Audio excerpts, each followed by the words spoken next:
우리나라 AI 기본법이 없어요. 3년 동안 시도를 하다가 전부 폐기 처분된 거죠. 지금은 그 AI 베이스의 산업적인 지능이 다른 데보다 늦어요, 지금. AI가 직업들을 많이 뺏어갈 수 있다라고 이제 생각하는 것들이 굉장히 많죠. 네. 이제 2033년까지 현재 직업의 47%가 사라질 것이다. 이건 맞아요. 하지만 그들의 일자리가 먹고 사는 게 없어질 것이다라는 것은 동의하지 않아요.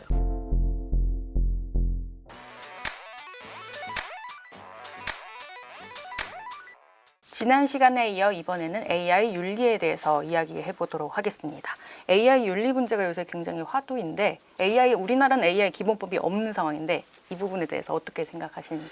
제가 오늘 준비해 온 이야기는 주로 현재 실행이 되고 있는 EU, 그러니까 유럽연합의 AI 액트 부분을 좀 설명을 드리고, 사실 우리가 이걸 알아야지만 우리나라도 필요성을 느끼는 거고, 물론 우리 국회의원님들이 이번에 입법을 발의를 하셔서 통과를 시키려고 하겠지만 잘 안 되고 있죠. 그렇죠. 근데 이제 그런 부분들이, 물론 이게 20대 국회에서도 마찬가지로 똑같은 이유로 진행이 잘 안 됐어요. 이유는 정치적인 문제도 있겠지만 실질적으로 윤리라고 하는 문제와 산업지능이라고 하는 문제의 충돌로 보는 게 가장 좋을 것 같아요. 그래서 보통 인공지능의 윤리기준 3대 원칙과 10대 요건이라고 하는 것들이 있고, 이거는 범세계적으로 다 인정하는 바인데, 첫 번째 인간 존엄성의 원칙, 두 번째가 기술의 합 목적성, 우리가 원하는 것에 기술이 부합하는가, 그리고 사회 공공성 원칙, 우리는 사회 공공적인 목적으로 인공지능을 사용해야 한다.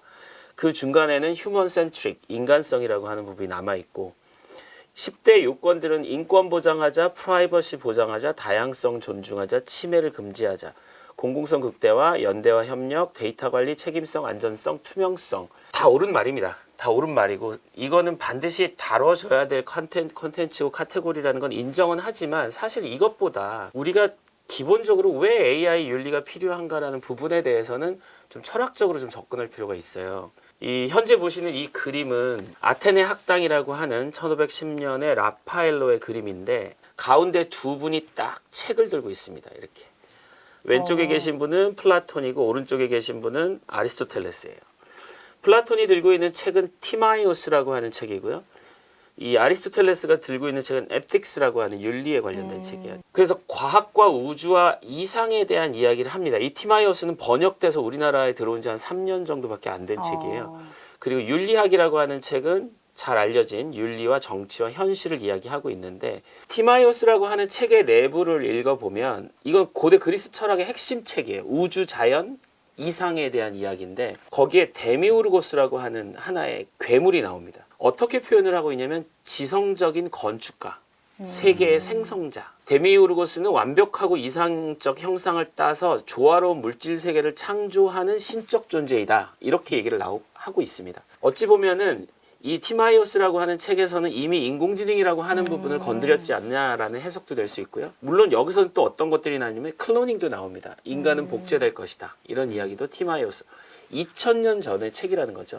2000년 전부터, 그러니까 AI 개념 비슷한 게 나온 거예요. AI의 개념과 인간 복제에 대한 개념, 우주에 대한 개념들이 2000년 전부터 인간은 늘 상상을 해왔다는 거예요. 그래서 저는 과학과 윤리의 균형을 이야기하고 있는 이 센터 두 분의 이야기가 지금 유럽연합의 AI 액트가 만들어진 배경이라고 생각을 합니다. 그래서 AI 액트가 법안이 통과되고 3월에 법안이 통과되고 5월부터 실행이 되고 6월부터 이제 실질적인 이 레귤레이션이 작동을 하는데, 이 EU 액트의 가장 핵심 중에 하나가 바로 트러스트월디한 AI를 만든다 이거고, 법을 준수하는 AI를 만든다, 윤리 규범을 준수하는 AI를 만든다라고 하는 핵심이 있어요.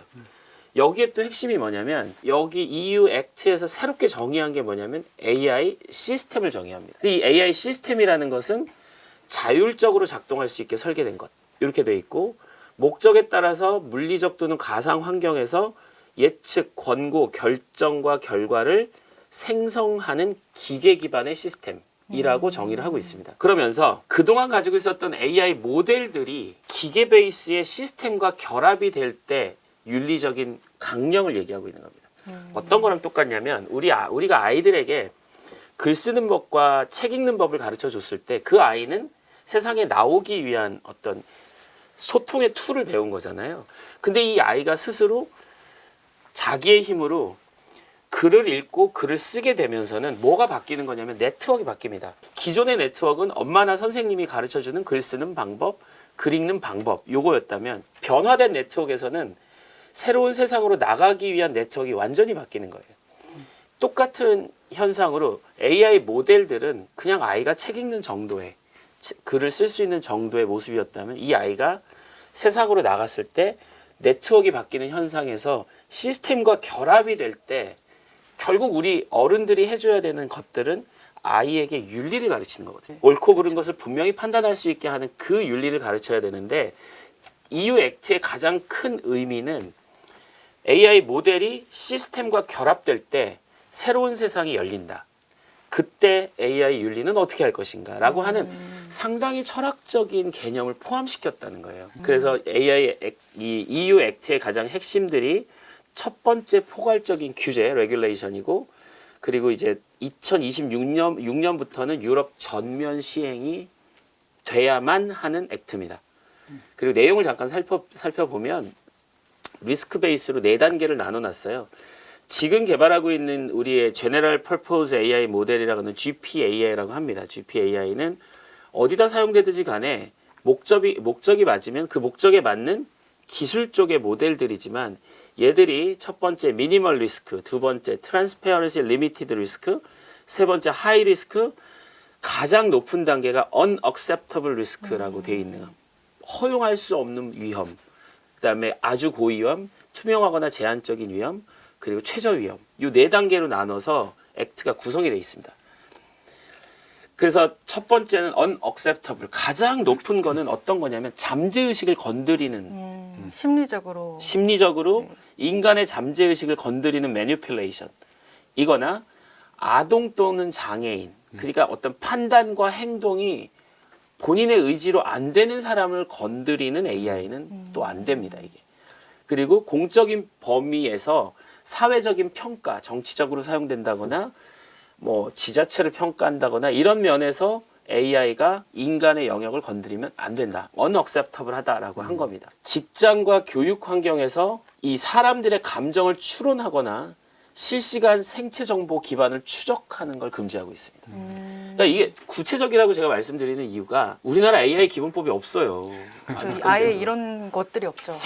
물론 하고 싶죠. 하고 싶은데 그 3년 동안 시도를 하다가 전부 폐기 처분된 거죠. 이번에도 그러지 않을까 걱정이 됩니다. 지금은 그 AI 베이스의 산업적인 지능이 다른 데보다 늦어요, 지금. 다른 특히 국가에 비해서. 다른 국가에 비해서. 우리나라를 3위권이라고 하는데 말도 안 되는 얘기고요. 좀 이거는 떨어졌을 이제 것 같습니다. 많이 떨어졌고요. 지금 그 이유가 지금 기본적인 기본법 셋업이 안 돼 있기 때문입니다. 정의가 안 되어 있는 정리도 안 돼 상황이기 있고 시작을 한다면 이렇게 EU 액트라도 이 모방을 해서라도 우리 국가에 맞는 이런 법안이 나와야 되는데 아예 리스크 베이스로 허용 불가 정해놨고 두 번째가 하이 리스크입니다.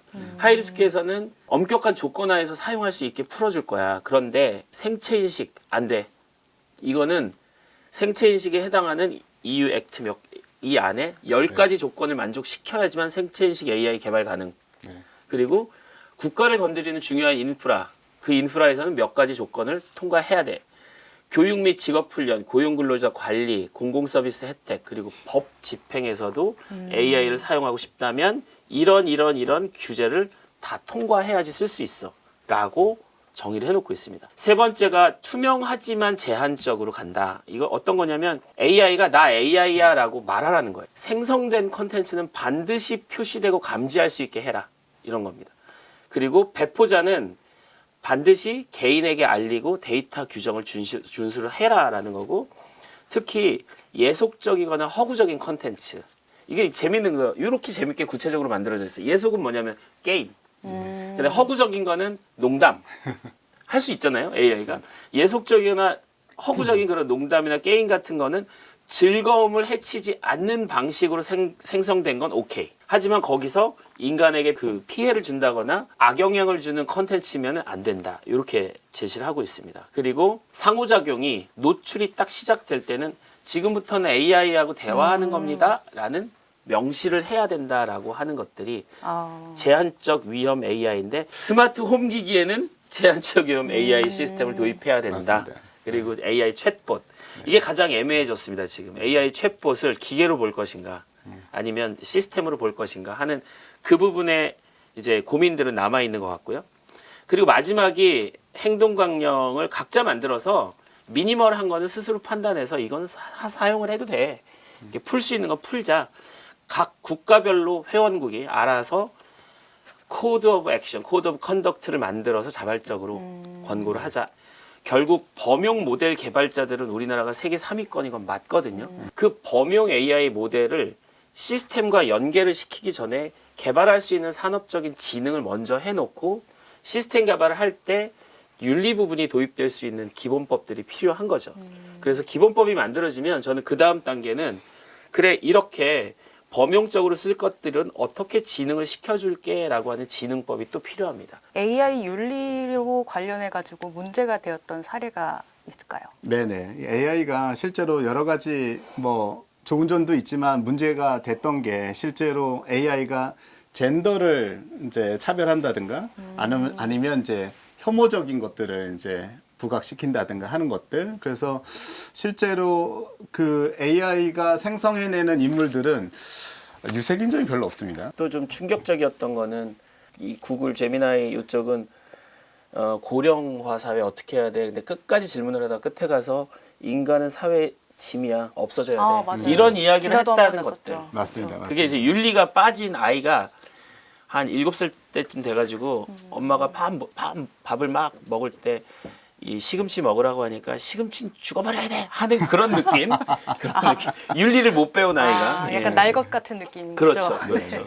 그리고 두 번째는 그 데드봇이라고 하는 건데 실제로 사망자의 네. 기록을 얘가 학습을 해서 네. 실제로 그거를 기반으로 누군가와 이제 커뮤니케이션을 하고 시도를 하거나 네. 아니면 그런 때로 또 다른 이제 문제들을 만들어내는 것들이 이제 이슈가 되고 있죠. 그리고 이제 세 번째는 킬러봇, 실제로 이제 AI를 탑재한 로봇들, 그 다음에 기계들이 이제 실제로 살상용으로 전투에 참여하는 것들.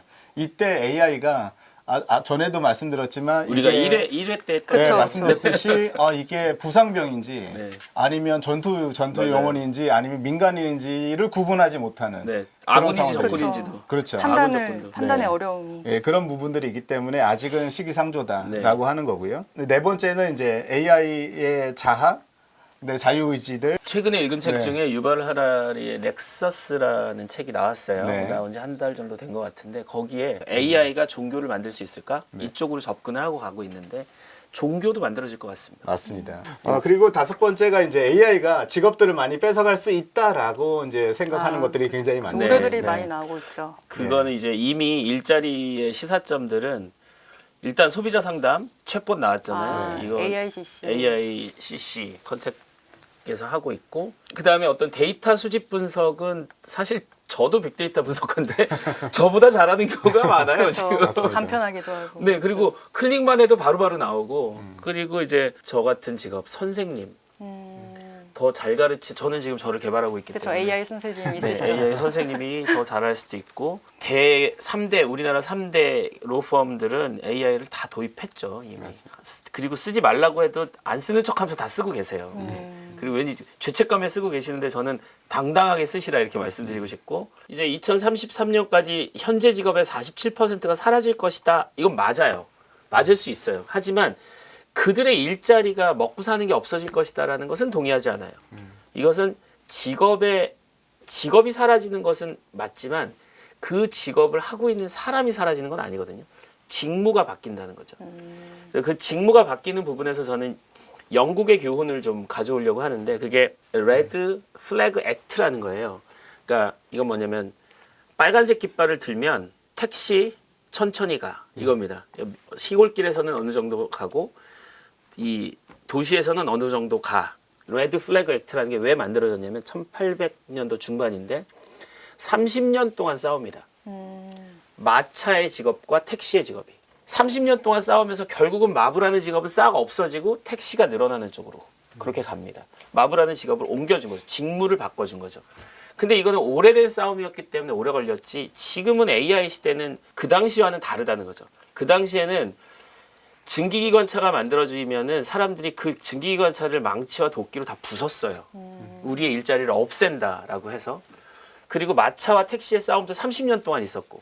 근데 지금은 AI가 대체할 직업은 사람을 바꾸는 게 아니고 사람의 직무를 바꾸는 형태로 가기 때문에 저는 그 부분에서 산업은 계속 유지될 것이라고 보고, 그런 면에서 또 말씀드렸던 AI 기본법 빨리 만들어져야 됩니다. 그렇죠.